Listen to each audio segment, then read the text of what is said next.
They're fickle.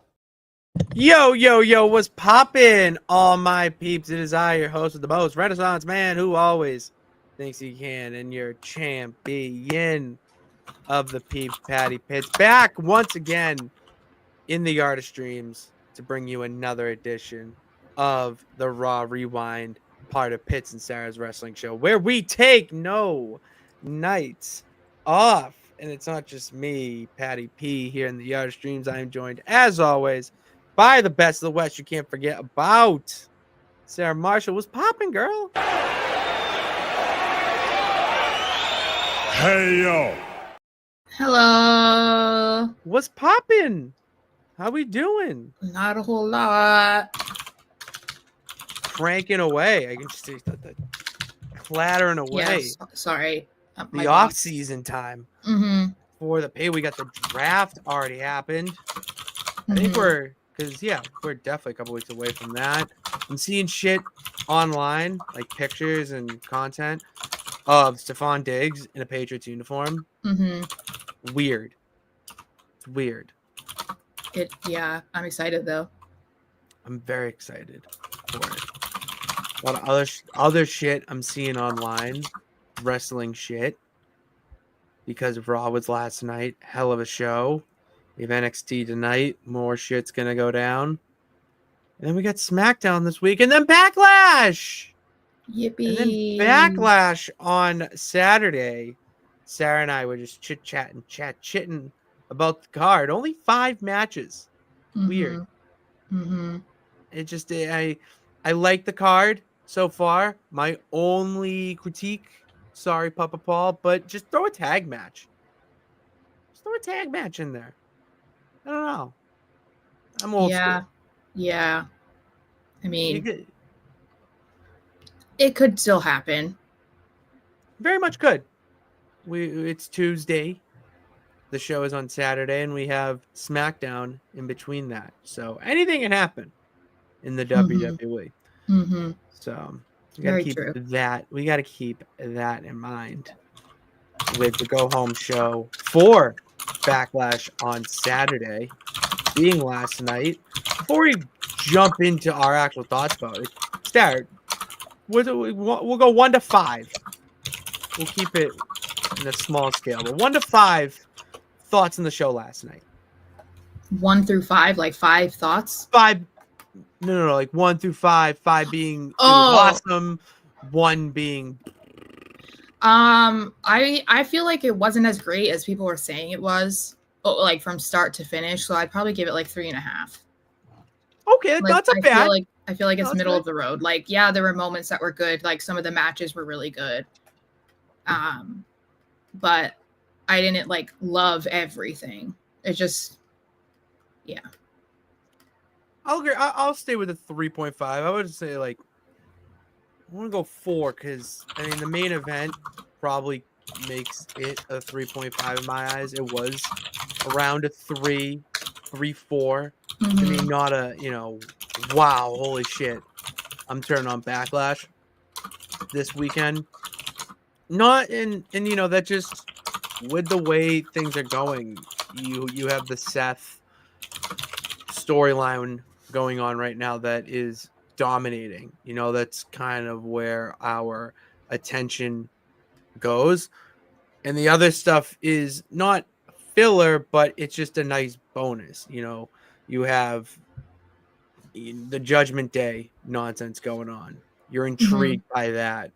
Mm-hmm. Becky Becky Lynch and Lyra has the ability to cause people to jump out of their seats on Saturday and launch. That could be match of the night. It could be match of the night and launch the feud into being one that your eyes are glued on every time it's on your screen. So there's a lot of potential there with Backlash and the Fatal 4 with the US title. Yeah, that's going to be a banger match. But Drew and Fatu is the real story that I want to see, and I hope that is what comes from this. So it's a lot of good shit. But that's SmackDown. Let's talk Raw. Before we talk Raw, we got to Talk to the peeps in the chat. Was poppin' bad guy? Let's go back to let's go in order. Curvin to Sarah Rhodes. Sophia's got a friend that it does a D&D podcast. I have a friend that likes it, and it's pretty popular, so go check it out if you are into that type of stuff. Do we really need to see Logan? It's actually not on the card. It's not on the card as of right now. Mm-hmm. Only 5 matches. Yeah, it looks like that match is they're gonna hold that off, which is pretty crazy if you ask me. But a lot of enthusiasm there, Sarah. Well, I mean, because like, why do I care about that match? I don't. Oh yeah. And I predicted that he was going to get some bullshit person to face anyway. But it doesn't look like they're going to have him defend it. And I wonder if it has anything to do with Logan. Like he doesn't view Backlash as like a big enough pay-per-view or something, which like he should even have a say like that. But I think that more, I think that is more about Triple H and matches than Logan saying, no, I'm not working Backlash. I'm gonna put that in there. What's up, Nathaniel? David was popping. Bernard was popping to you. Main event was a 10 according to the bad guy. And they're not going to main event, unfortunately. Bad guy. No, that'll be Cena Randy. It's going to be Cena Randy.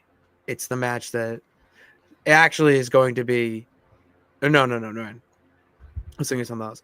That is going to be the final time that John Cena and Randy Orton face off 1-on-1 in the main event for a championship. So, pretty big stuff, Sarah. Pretty big stuff happening. Mm-hmm. All right. All right, let's jump into Raw. In the first thing, other than way too long of eating, we got Paul Heyman, who's been hanging around Braun Breaker a little bit too much. Oh my God, his face looked like leather. It was hilarious. And then Braun Breaker looks like Ross from Friends when he gets and the thing is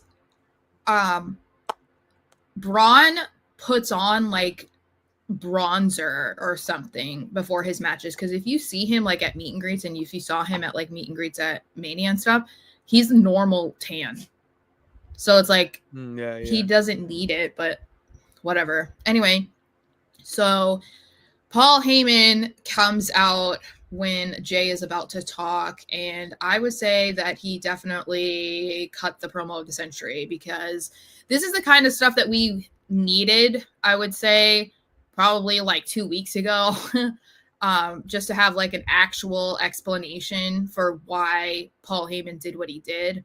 But I'm sure Punk and Roman not being around kind of played a role in that, because that would have been like a very easy layup situation where Paul could have explained to them, or, you know, said the exact same things to both of them if they were there, but they weren't. So I feel like, all right, this was that opportunity. And everything that he said, again, not wrong. The thing that people hate, I feel like, about heels when they explain their behavior is when they can't argue against it. And I think that's kind of like a big reaction to what Heyman was saying, because you could be the biggest Roman fan, but you cannot argue with Paul Heyman creating the tribal chief, Paul Heyman being by his side for 5 years, that Roman left after Mania 40 for 3 months and just left Paul to be destroyed by the new bloodline. He did not come back to avenge what they did to Paul Heyman. He came back for himself and for his selfish reasons. Like everything that he was saying, spot on.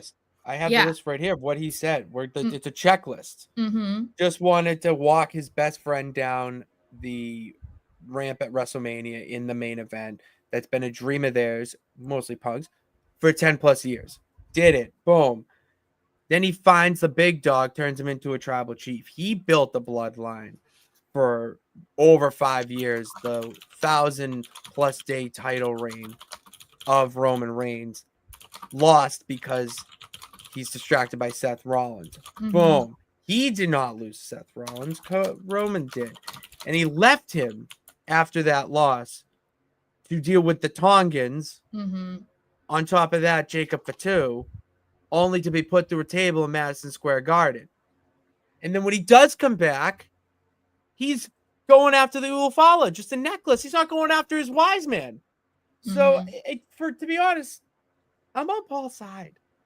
Well, he even talked about Punk, like Punk thinking that he was like, you know, playing both sides of the fence, essentially, is like what he said. And again, maybe that is something if we're buying into the story, right? Like it's believable for Punk to feel that way and for Paul to feel like disrespected, to think that he would do something like that, especially after he ensured that match was a main event because he wanted to do that for his friend. Correct. So it's like, you know, even if that is a little bit of paranoia from Paul, maybe he didn't really get any signs to say, oh, that is how Punk feels. And this was just him getting ahead of what was potentially going to come. It doesn't matter. Like, this was just such a great promo and didn't really make a whole lot of sense to Jay. And I did appreciate that Jay kind of was like, I don't understand what this has to do with me. But we did eventually connect the dots. Yeah, and that's what makes the whole rant brilliant, is because it wasn't so direct at Roman or Punk. It was Paul Heyman just getting shit off his chest, what the questions that everyone wants to know, before he answers their question about why the hell are you out here. Yeah. Beautiful. Well done. So that brought us to, oh my goodness, Paul connecting the dots for us, which was involving Seth Rollins. And, you know, if he's going to be by Rollins' side, well, Rollins needs to be a champion. And he wanted Jay to know, by the way, Seth is challenging you anytime, anywhere. You just have to say when. And Jay, surprisingly, for some people, was like, let's get that match tonight. And then Paul was acting all shocked by it. But we see a backstage segment being like, he played right into our hand. That is, you know, we're going to have that match tonight, blah, blah, blah. So the calculating, the manipulating, all of that is staying true with Paul Heyman when he's with Braun and Seth, and I'm into it. Yeah, that was he fell right into their trap. That was brilliant. You knew Paul was trying to bait Jay. I mean, yeah, you knew that Paul was trying to bait Jay into making a match. When he talked about wielding power, and Seth Rollins has the power. The power is in that championship. You don't know how to handle that yet. That championship belongs to Seth Rollins. It's throwing, doubt at Jey Uso again, which is we all know how he feels about doubt after the road to WrestleMania. I liked how Jay responded. I was expecting, oh yeah, we're not even going to get the tag team match of Punk Roman either. I just had that thought. But we're not. I thought it was going to be announced for Backlash, not later tonight in the main event. Makes sense why now.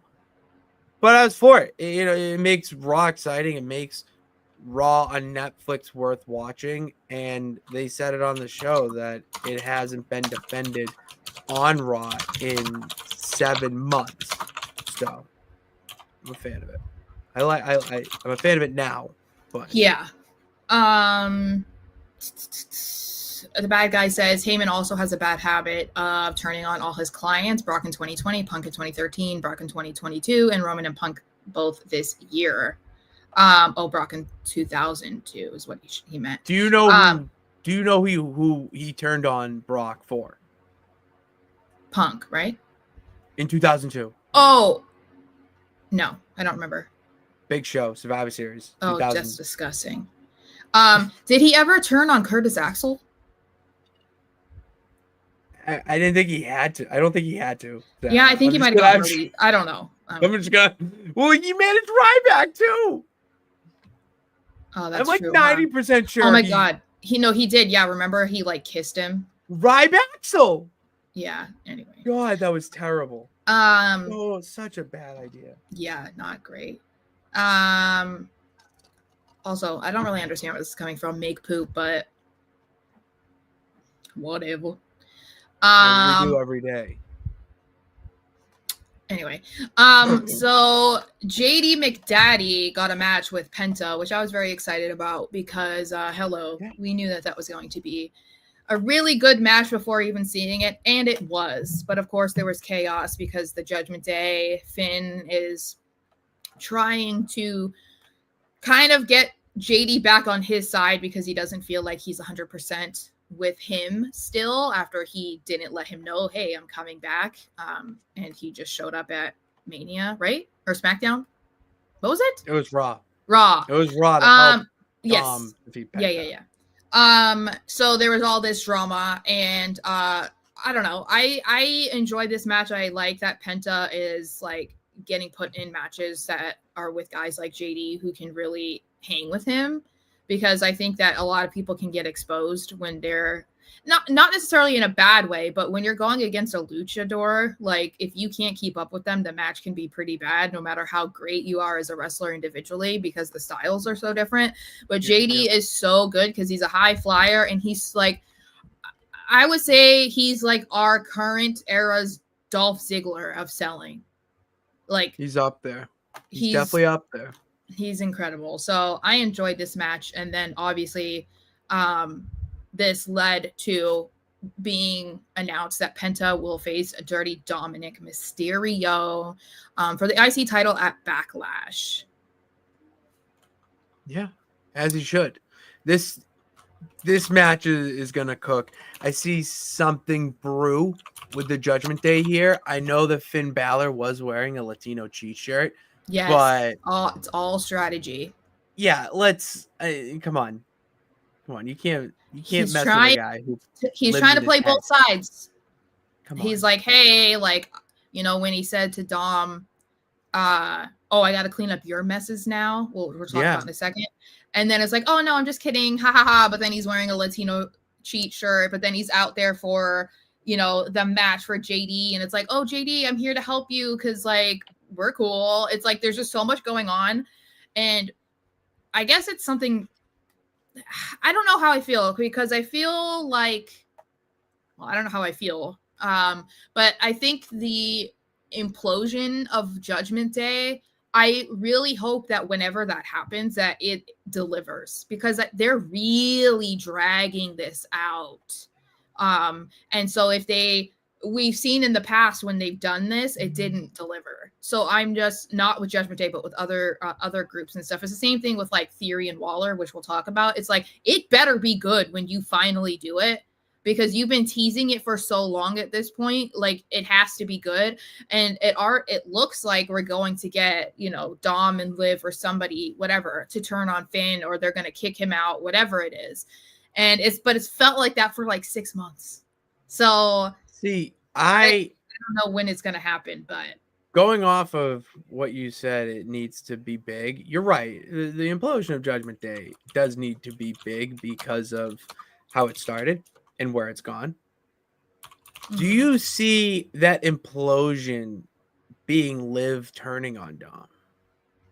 I hope not. I like them together. I think it's like, I don't know. It would be pretty spectacular. I don't know. Okay, so like, it could be really cool if she turns on Dom and joins Finn or something, because we had those ideas of that being the real pairing before she aligned herself with Dom. But it's also like, how many times are we going to see that? You know, like, yeah, that's saying when more, I get kind of like, I'm seeing more turns on Dom and just goes on her own. Like, screw Judgment Day, screw Finn, screw Dom. I don't need y'all. I'm a movie star now. I'm going after my women's world title and getting it back, type of thing. I mean, eventually, maybe. I like that. Especially if she were to win like a singles title, and then maybe if Dom loses, then she could be like, see, I'm still better than you, blah, blah, blah. You couldn't even hold the title or something. I don't know. There would have to be some like groundwork for it to make sense, I think. All I'm saying is red carpets are a lot better with gold around your shoulder. Just saying. Oh, just saying, I did not. a man. I did not. You do I not did not what? remember this. The bad guy says, remember they showed Finn and Roxanne talking backstage in the background. I did Something not. might be cooking there. Mm-hmm. Something might be cooking there. Interesting, because I could see her being somebody that like could be in the Judgment Day if they were to bring another girl, for instance. She fits the vibe. She's still aligned with Julia. So I know, but adding I'm just saying, like, if Julia they had to, to Finn, Roxanne, Julia. Finn just does his own thing. yeah, it would be interesting because there's not many women heavy groups with a man, you know. There's not.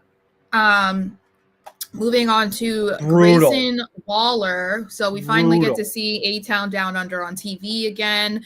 Grayson is going to bat for Theory to get a match on the show. He finally gets it. Theory is down and he's like, hey, who is it against? And Waller's like, it's just going to be a surprise. Like, don't worry, you're getting a match, blah, blah, blah.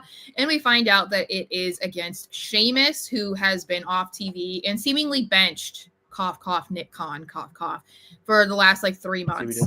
And of course, that meant that Theory was not going to win. However, it wasn't a squash the way that they had him go against Jey Uso. So that was nice. And I assume that this is just another, the latest chapter in the Waller Theory eventual breakup. But again, they keep doing things like this. And so it's like, is it happening? Is it not happening? I don't know. But I still kind of want to see Theory as a babyface. People were talking again about him being another person to join Seth and Braun. And I'm like, I get it, but I also want to see him as a babyface. So him going to that group does not please that at all. I said that last week, still am okay with that idea, but after what we saw in his match against Sheamus, I'm ready for Waller to dump Theory like a bad habit. Mm-hmm. Theory is not benefiting from this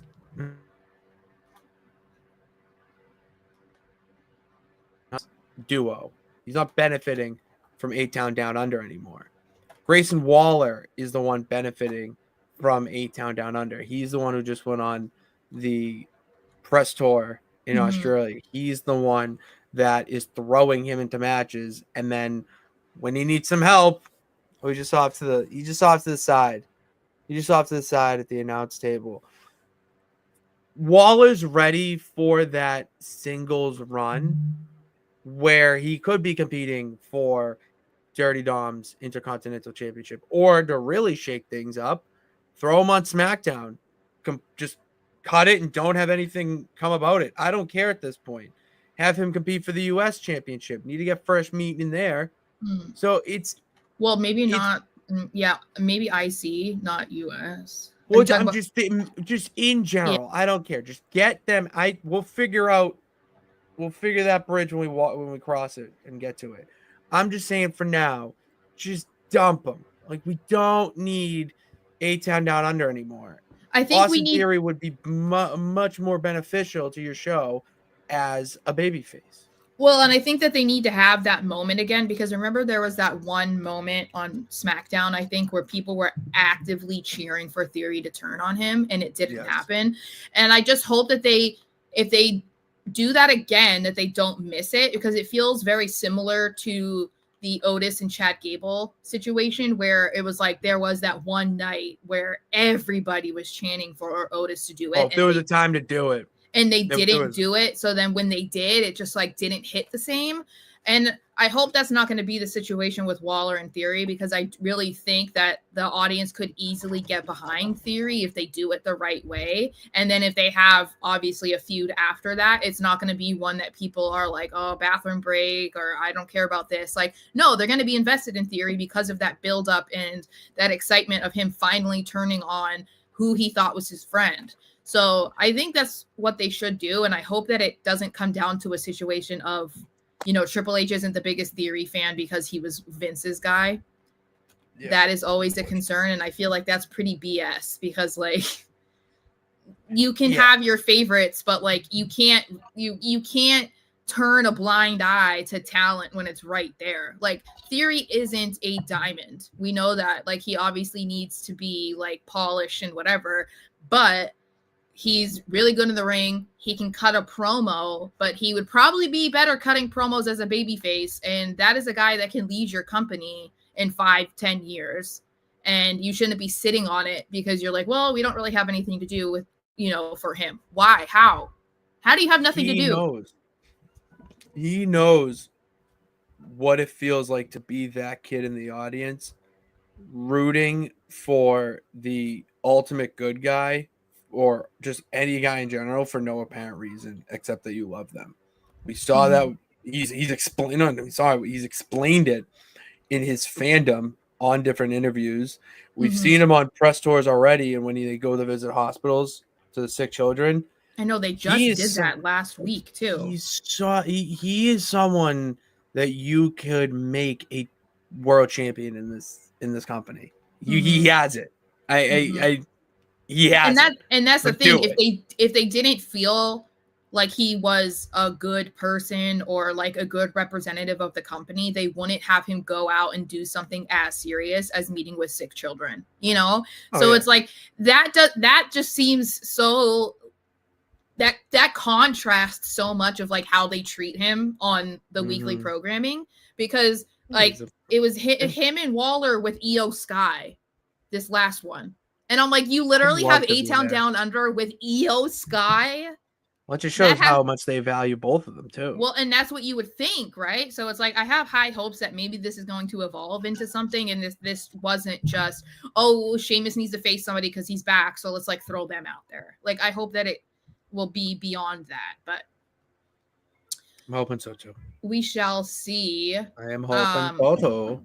The bad guy thinks that we should see face Theory versus heel Cena. I'm not like entirely against it, but I would need it to like make sense. And I don't feel like right now that necessarily makes sense for Cena unless he really is going to try to go and like beat his former rivals or something. I could see it like a one-off if they actually cut the Theory loose from A-Town Down Under. Cena retains at Backlash or the next pay-per-view or whatever. And he goes on Raw and is like, who are you going to throw at me? I beat everybody. I'm the greatest. And then you have Austin Theory come out and be like, I beat you at WrestleMania. I can beat you. I'm maybe just saying. On a Saturday night. Like, yeah, like something like that. That'd be hilarious. Yeah. I think, that wouldn't be a bad idea. Sure. Anyway, I just want to touch on this because Prince. Oh my God. I marked out a little bit. And they never crossed paths, technically, I think. No, they did. They did? Well, I think. The thing is, it would have had to be before Finn was in Japan, because I'm pretty sure when he left Japan to go to NXT, that's when AJ Styles went to Japan and joined the Bullet Club. So it was like they just miss each other. I'm almost positive. Someone's got to fact check this in the chat. Anyway, I did love that. Like that's a little nugget for fans of the Bullet Club and for Prince Devitt, circa before 2014. But anyway, so they kind of teased a potential partnership there, which I was like, or a feud. I don't care. I want it both because I feel like we should have gotten this a million years ago when they were first all on the main roster together. I was like, we need a Bullet Club reunion or something. They could totally go with it. They didn't. They gave us that stupid The Club thing and the OC, which I didn't hate it, but like they did nothing with it. So it was like, yeah, we're the original club, but like we're not going to do anything to remind you. Beat up John Cena. It's just like so stupid. So it's awesome. AJ just came in to the Judgment Day lair, which was their locker room because it's not really a lair anymore, and let Dom know, hey, whatever happens after Backlash, if it's you, if it's Penta, I'm coming for that IC title like next week on Raw, just letting you know. And that brought Dom to be like, hey, Finn, you need to take care of him because you know him, you have history with him. So we're getting Finn versus AJ Styles on Raw next week, and that's gonna slap hard. I'm very excited. Really hard. Do you want to know? But how did Sarah? Do you know how AJ Styles found the Judgment Day lair? Yeah, he said. What did he say? I forget. Mr. R-Truth gave them the directions. Oh yeah. Like that's the shit that's so funny now. They're continuing that continuity that just R-Truth knows everything. Mm-hmm. Like, oh, it's incredible. Well, he was in the Judgment Day, so people forget. Live, laugh, love. Judgment Day. Yeah. So I don't know how this is going to evolve, but I do think if they're going to, I mean, I don't have a problem with them putting AJ Styles into the IC title picture. I don't have a problem with that. They're obviously not going to have him go against Jey Uso for the World Heavyweight title right now, so they might as well put him somewhere else, and he's going for gold.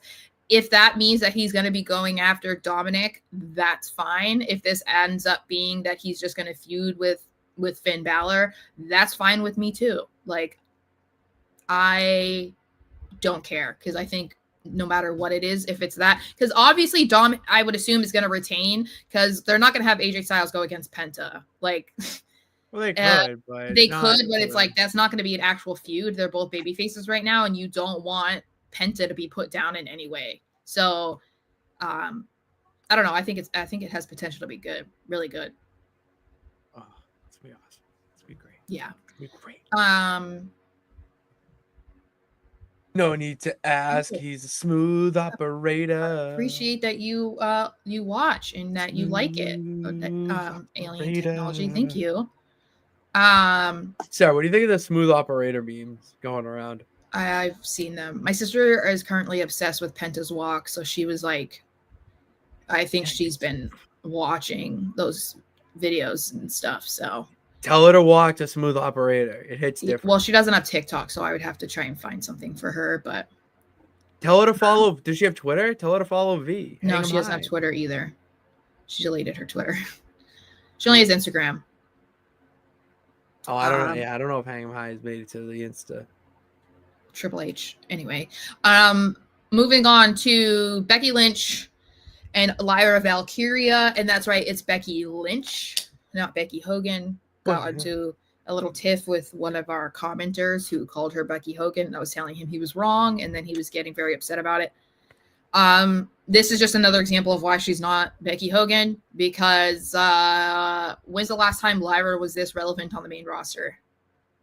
That's true. That's what I want to say. She is the first ever women's intercontinental champion. And the thing is they were, throwing jabs at each other, and Lyra was not stepping off the gas at all. And that's the thing, is like, it's like with Becky being on the Raw recap with Megan and Sam Roberts. It's like they know what's being said about them online, and I love when they incorporate that into their heel work, because it makes it feel so much more real, and so someone mentioned to her about them calling her Becky Hogan, and so she addressed that. She even talked about Bailey and actually almost broke character, which was hilarious.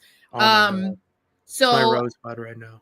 Yeah, Lyra taking those things that people are saying online and throwing them in Becky's face, gold. It's like, it's getting people behind her so easily, because people were questioning the timing of Becky's return and the point of the tag titles and whatever, swapping over the course of 48 hours. But this is exactly why she's doing this with Lyra, because it's like, we want to cement Lyra as the future of the women's division. We want to make her a legitimate women's intercontinental champion. And Becky can do that because they're very familiar with each other. They're friends. It's kind of like, the old with the new. So I think I feel like this actually got people excited about what their match could be at Backlash. This got me very excited for their match. Lyra did not back down, as you said. She held her own, and it legitimizes the title. Okay, that's the whole purpose of this, and that it legitimizes the Intercontinental Championship to mean something for the women.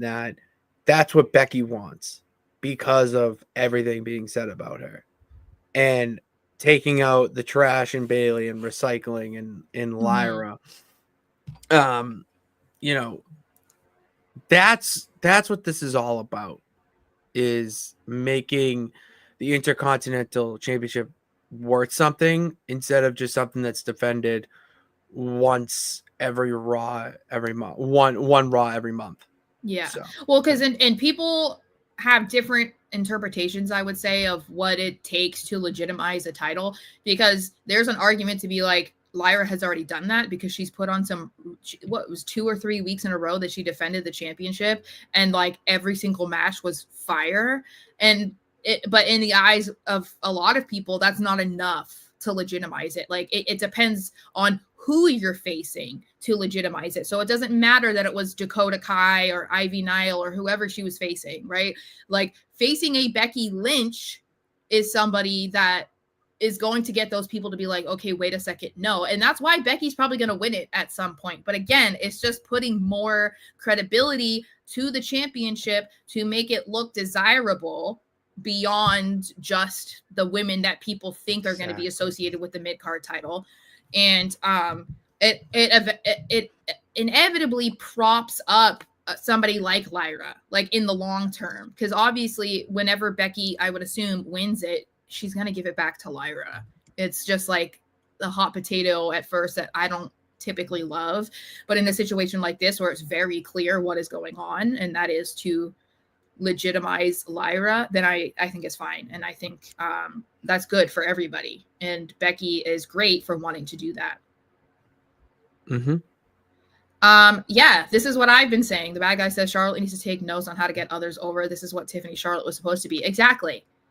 And don't forget when there was like active feuding between Becky and Charlotte, like behind the scenes. This is partially something that Becky mentioned, is that she gets jealous of other girls that get over or are taking the shine away from her. And I honestly think that that might have been the case with Tiffany, because you could argue that she is like the young, shiny new version of Charlotte, right? Because like she's blonde and she's tan and she's like she's athletic and she is a former gymnast. It's like she has everything that Charlotte had at that age in NXT. So I really wouldn't be surprised, honestly. Bernard said that she also defended against Bayley. That's right. Yes, I knew I was forgetting somebody. I just couldn't remember. And I agree.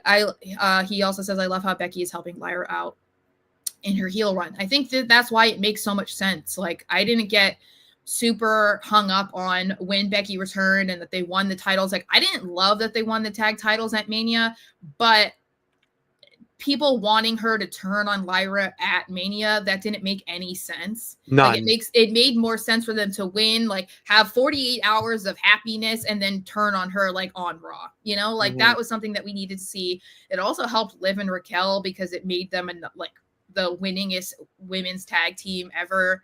And now they're off TV for a few weeks. So as a nice reward, obviously. Yeah. That's wrestling logic, of course. And Becky did help Tiffany. This is what I was saying. Oh, Becky is the reason, and I'm not saying the only reason. She's a big reason why Tiffany got called up when she did, because we saw the best work from Tiffany in her feud against Becky Lynch. Like that match, what was it? It was like, was it a no holds barred match? It was at No Mercy, and it was like false counting. Yeah, it was. Yeah, it was like WWE's version, hardcore-ish match, and like you don't expect that out of somebody that looks like Tiffany, right? And so it was like, oh, it was a street fight. Yeah.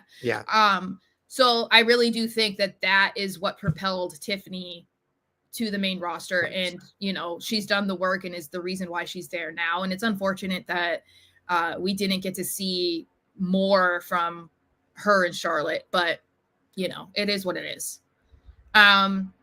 Speaking of the women, we had the women's world champion Io Sky go against Roxanne Perez. And if Roxanne won the match, then she was going to get a title match against Io. But it ended pretty fairly, I would say. Ends in the setup? Yes. Wait a second. So, you know, they have a good match. It ends kind of, I wouldn't say awkwardly, but they were doing the roll up, and Io finally got one over. Yeah. Roxanne pretended Like she wanted to be a good sport about it, shook hands with Io, gets out of the ring. And it was all a setup to get Julia to attack her. So they're continuing that with Julia, which I'm like, what? I'm not mad about it, but I think I'm just confused about, like, are we bringing Julia up? Are we bringing Stephanie up? Like, what are we doing? But it does lead to Io Sky and Rhea Ripley teaming up next week against Roxanne and Julia. And I'm excited about this. Like, this is the future of the women's division. Like, get ready for it. It's insane. And that's the thing. It's like people are not realizing just how good they have done over the past like 2 years, and the women that they have developed and the women that they have signed as like free agents. Like, they do not understand how good the women's division in WWE is going to be. And it really could end up being the best women's division in all of wrestling. Like, it really could get to that point. It's up there. There's a lot of star power. People make that argument already, if we're being honest. They do. The thing, like, it's the best the women's division has ever been, and get used to it. Like, these 4 women are going to be 4 of your top women, no matter what show they're on, for the next 5 years. Mm-hmm. It's great to see that now. And I like the directions they're going in with Io and Rhea. Because they very easily could have just tried to continue the Io Rhea stuff after Mania because Io won and Rhea didn't. But I feel like because we had so much time between Elimination Chamber and WrestleMania, we didn't need to continue that feud anymore because it feels like they already addressed everything. Like, I think people were checked out. Like, it was like, all right, Io won, cool. Like, can we move on to something else? It also just makes sense right now because what does Rhea do? Like, if Rhea's not going for the title, then she needs to be involved in something that is exciting, that's not just her doing nothing. They're not going to have her go for the IC title. So put her in a tag team, do whatever for now. Maybe she works a program against Roxanne, or if Julia gets called up, maybe she works with Julia. Like, it's going to be good no matter what. And I don't know. I think this is good. I'm excited. Julia versus Io Sky, bro. Yeah. Wow. That's going to be great. That's going to be real good. That's going to be real good. I mean, who cares? Tom?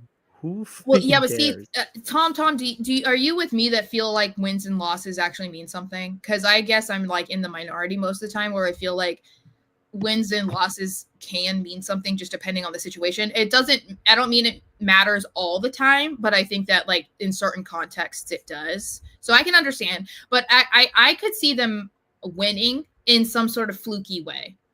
But it would have to be Rhea that gets pinned because I don't like it when they pin a champion. Well, the thing is, when you pin the champion, the next thought you have is, well, that person is getting a championship opportunity, and if they don't, you have emotions that make you want to riot.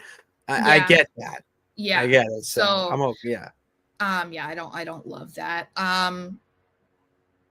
Oh yeah, we forgot about Sol Ruka. I know. Sol Ruka. Yeah. Star. Yeah, she's so good. I also love when you see somebody when it's similar to Rhea Ripley when they come in and they look a certain way. And you can tell, like, eventually that they get comfortable with what they're doing or who they are. And so then you finally get to see, like, who they really are. Yeah. That's so with, like, Sol Ruka, because she came in as just, like, a tan-looking surfer girl that was just like, I love the sun and the beach, And then it's like, no, she's, like, actually a high flyer acrobatic. She's now, like, covered in tattoos and whatever. It's like she's so much cooler now. She's so friggin' athletic. It's insane. I know, it's the shit she can do on I was gonna call them monkey bars, but they're not in gymnastics, the like high bars. The uneven bars. Is that what you mean? The 2 bars? The 2 bars are like one's like the uneven bars. Yeah. Oh my god. I couldn't do that. I'll tell you right now I could. Micah agrees and says wins and losses do matter. Cody's lost to Cena via Travis Scott, and the IWC had a meltdown. Yeah. I think again, that's not the wins and losses. That's how it is. That doesn't go into that. Hold on. What I'm saying is, I think wins and losses matter in certain context. That's what I'm saying. I think that I don't think this harmed Cody. I think that's what I'm saying. Like wins and losses matter when it harms somebody in the process. Yeah. You know, like I'm not going to get started, but Gunther tapping out to Jey Uso harmed Gunther. That's why I don't like it. Like I'm not getting into this argument with anybody, but I'm just saying like that delegitimized his dominance, and that now has people chanting you tapped out. So it's like it would be fine if Jey Uso won. It just didn't need to happen in that way because of the damage that it put on Gunther, in my opinion. Tom says, I agree. Wins and losses are my thing. To be honest, how serious does a crowd take you when you lose all the time? I don't want Roxanne with the reputation with fans as a person who can't win. Yeah, I think she might maybe not come out as like a super big winner at first because she is, I guess, newer to the main roster, even though they had been having her up, but they brought her back down to NXT for a bit. So maybe at first, but I wouldn't be surprised if they had her and Julia go over on Saturday. I really wouldn't be surprised. Have another fluky finish the way that Io just won, you know? Do something like that. That doesn't hurt anybody as long as it's not Io that gets pinned, you know? I don't have a whole lot to say about this, but I feel like because Otis, so much meat. Yes. Otis took on Rusev, and it's so funny how quickly fans turn on returning talent, because like when Rusev first returned and we were at that Raw, everybody, well, not everybody, did erupt. No, but the place erupted. Yeah, it was crazy. People were in shock and losing their minds. And then he goes against a guy like Otis and they're booing him out of the building. They're definitely trying to bring him back as that dominant Bulgarian fighter, by having him choke out Otis and, you know, to the point of him literally passing out and, you know, wreaking havoc over the Alpha Academy as Maxine Dupree is out and, you know, out there crying, blah, blah, blah. Poor girl. I do kind of wonder where they're going to go with him.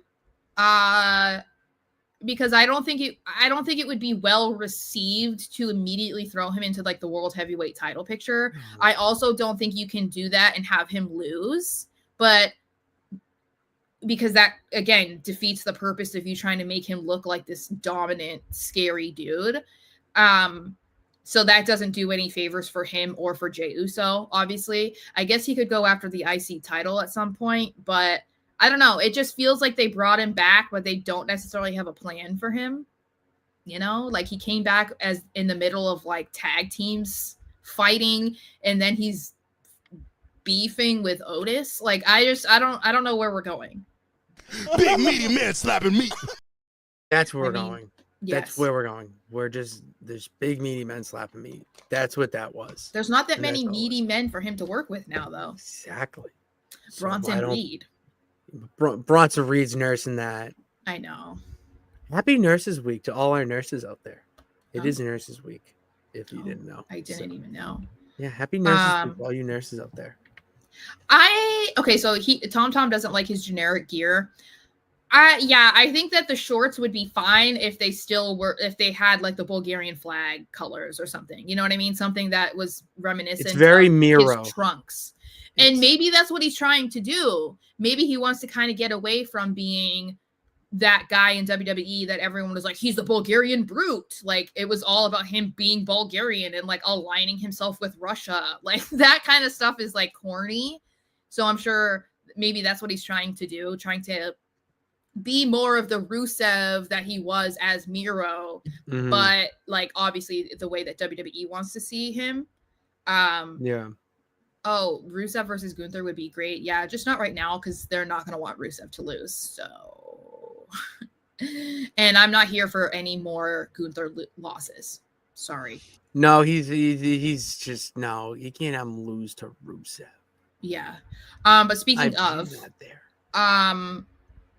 McAfee and Gunther come face to face for the first time in 2 weeks since Gunther choked him out.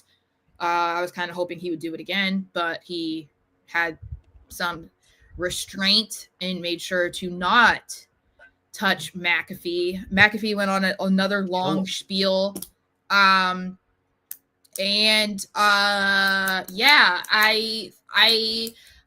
I do enjoy how this ended because I think McAfee came into this like way overconfident. If we're talking from a character perspective, like he's out there and he's saying, "I want to protect my guy, Michael Cole. Like if you can't mess with him, but you can mess with me," and just being like, "I can handle myself. Like I'm doing this for, the off of good morals because I'm defending my friend."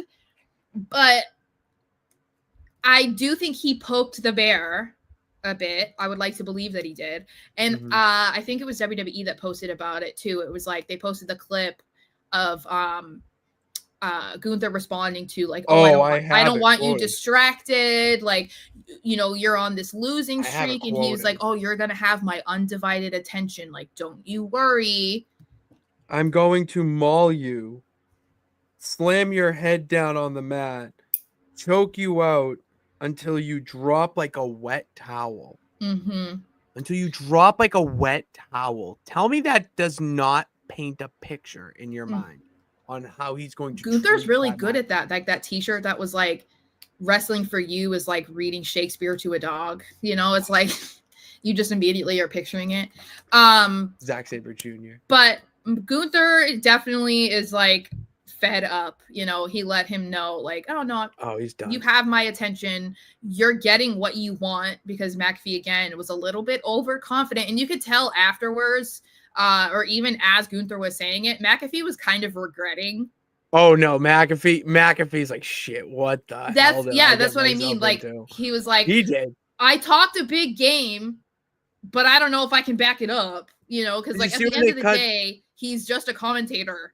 Like, did you see when they cut to commercial or cut to the transition, whatever the hell it is, and McAfee's face is just like he saw a ghost. I loved it. It was great. He was drained, like he saw a ghost. It was just, if I had Gunther yelling at me like that, of course.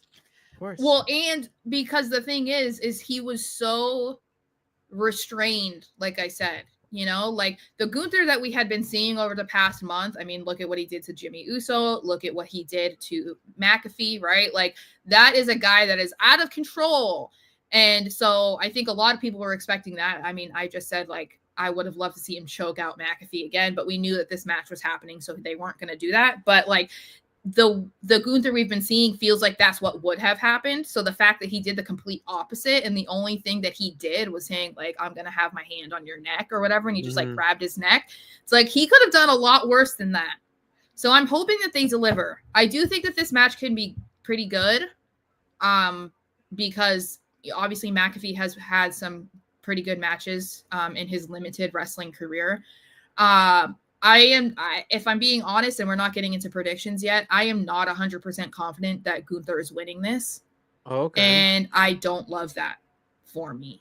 So, Tom said he gives this match 2 minutes and then he chokes him out, and then Oldberg's music hits and part of me unalives inside. Dude, I said that to my boss earlier. I was like, if Gunther loses, I'm on the second floor of my house. I'm above the garage. So my sister's car is in the driveway. I'm like, I will pull a Jade Cargill, throw myself out the window, and land on the windshield of my sister's car. Because that's how bad that would be. And Gunther, I can't. McAfee cannot win. It would be so bad. Dude. I do want to see some sort of squad. I don't think McAfee needs to win.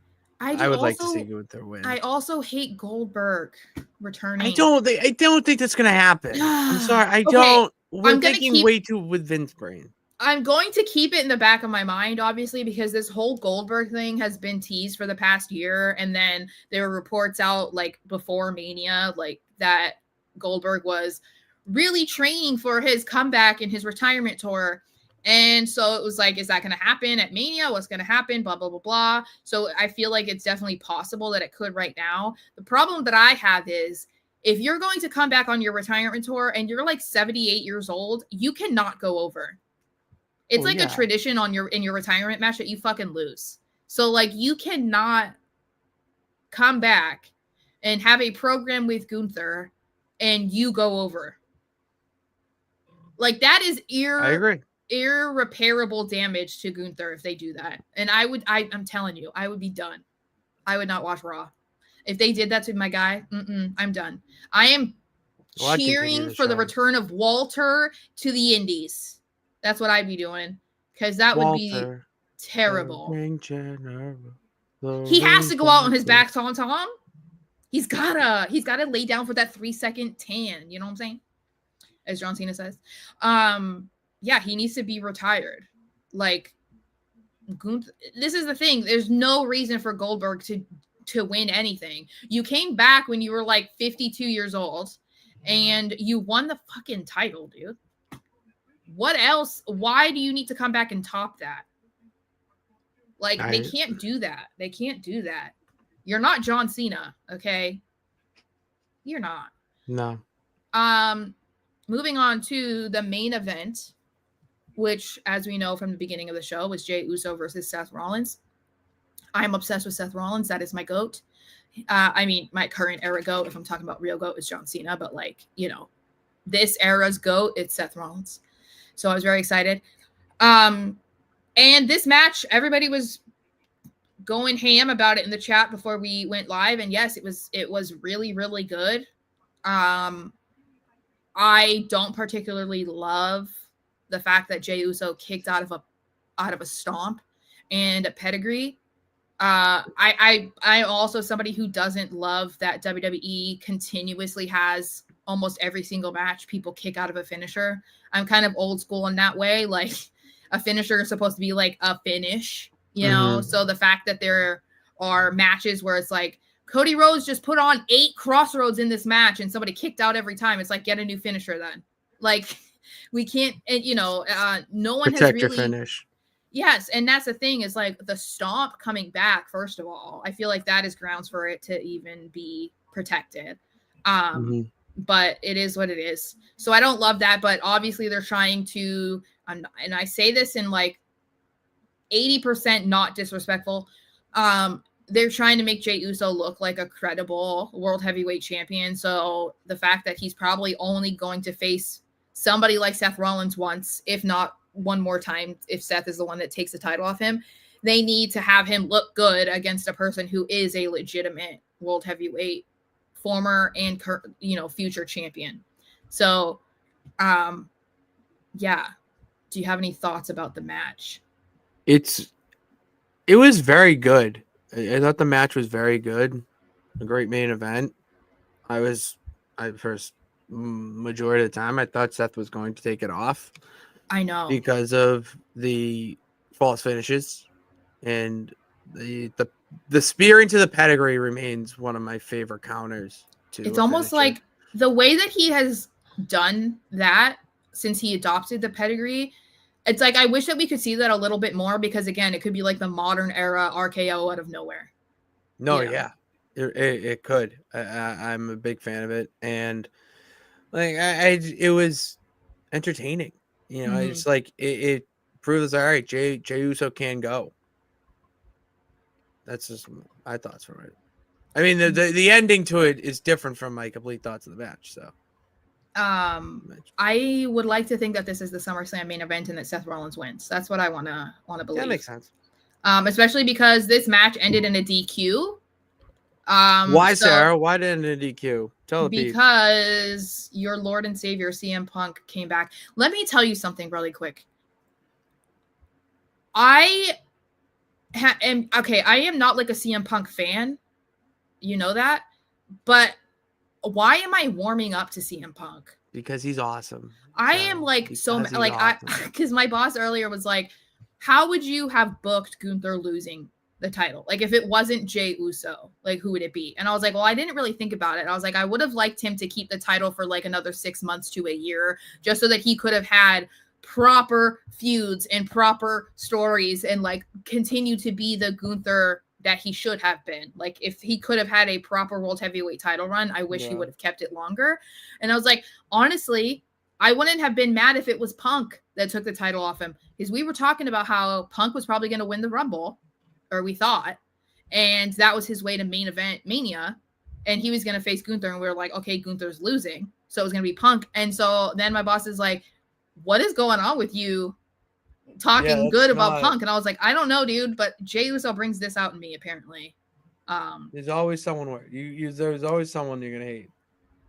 That's right now it's not CM Punk. So he finally returns. He comes out to help with Jey Uso because, of course, Braun Breaker is out there. Paul Heyman is out there. So Punk is like, I am going to come out here and deal with this because I need to seek revenge on you guys. And he comes out with a chair. And that was kind of the final scenes of Raw this week. Until we saw what happened, what went on after. Knockout punch from Logan Paul. Yes. Is that what you're referring to? Yeah. Yeah. I loved it. I love that CM Punk came back, got his revenge on Rollins, and is setting up the eventual finish to their little feud so that Seth can go and be World Heavyweight Champion. That's my agenda. I know. I think the agenda should be Seth Rollins takes the title off of Jey Uso probably at SummerSlam, since they're not having him at Backlash. That means the next pay-per-view is Money in the Bank, and then there needs to be something in July. But then maybe he takes it off in August. Seth keeps it until Mania. Maybe Braun Breaker faces him at Mania to take it off. And then that's the way to kind of like put Braun over as like the next guy, you know? I could see that. Shucky ducky quack quack. Oh yeah, we might be getting that too. I would assume probably at Saturday night's main event or something. Yes, Shucky ducky quack quack. Baby. And yeah, he's an afterthought. The thing is they're not having him have that match with him at Backlash. So I guess maybe they're gonna have that on Saturday night main event, or maybe they have that as the feud for Money in the Bank. I like Money in the Bank. Okay, yeah. Where's Money in the Bank? California. LA, yeah. Yeah, I know they didn't show it. It was a video, social media video. But yeah, so that was Raw. That was Raw, guys. Not a bad Raw. And NXT's on right now. Dark State wins. They beat Hank and Tank and Joe Hendry. Oh, geez. Or Joe Hendry. Oh, because Trick Williams is an asshole. Trick Williams is the leader of Dark State. I need it. I think he needs that. He just took out Joe Hendry so that Dark State could get the win over Hank and Tank. Come on, guys. I get it, Tom. I do think that it's partially because of Logan. I think Logan doesn't like. I think there's more you can do. He just wants to do the bigger pay-per-views, and Money in the Bank is considered a bigger pay-per-view. So you don't need him right now. Do your little shit. But they already are saying he's going after the World Heavyweight title, though. So you shouldn't say he's going to be, your next defense. And then it's like, LOL, just kidding. Money in the Bank. It's probably why they did him versus Seth on Raw, because they're like, he's not going to get the Backlash match. Maybe. So they're like, let's give him a title defense now. Maybe. That's all we got. Thank you for tuning in to this edition of the Raw Rewind. Hit that subscribe button and bell notification to know every time we go live. What else? Oh, I just went live for Nonsense and WWE 2K25. I played one short episode, and then I think I did 3 or 2. But then I did a really long one because I got really into the story. Sarah, shit's getting good. We're like taking over. All right. We got Becky Lynch on our side now. She's trying to recruit Bailey back over to the good guys. Talk about connecting nonsense to reality. Bailey and Becky are still feuding in the Nonsense Galaxy. but she's trying to bring her back to the good guys. Yeah. What else before? Oh, Jey Uso is on our side. He got Roman Reigns to help us fight against Mutiny. Pretty great story. Pretty great story about fighting brothers and cousins coming together to Oh. face on a common enemy. So go check that out over on the twitch.tv/Nonsense Sports Network. I will be posting the full streams on the channel. I just brutal honesty, blunt. I'll be blunt with you guys. It's no time. There's just not enough hours in the day for me to sit down and edit that shit like I see a lot of streamers like Chiz and I mean, I'm dating myself, but Muselk, I don't. Full-time jobs kind of get in the way of that. So unless you want me or are praying away for me to not have a full-time job and do that, keep praying because fucking need all the prayers. And pray and follow us on TikTok as well. No Nights Off Show. I don't know what. Fall and pray. Oh, he was on Raw last night. He's the righteous too. Who are the righteous? Find out on Thursday when you can check us out on Thursday for the Super Show where we talk not only WWE but all things wrestling. And yeah, follow us. What do we have for TikTok subscribers now? I don't know, 850 something. All right, let's get to 900 before the end of the month. All right, it's only May 6th. 30 days to have September, April, June, and November. Means we got till May 31st until we hit 900. All right, so help us get there. Follow me on TikTok as well at Patty Pitts, and follow us on Twitter at Patty Pitts and at SMarshXO, and follow me on Instagram at Patty Pitts as well. Thank you guys for tuning in. God bless you. Remember, you could do it. All you got to do is try. Loosey goosey magoo. See you on Thursday.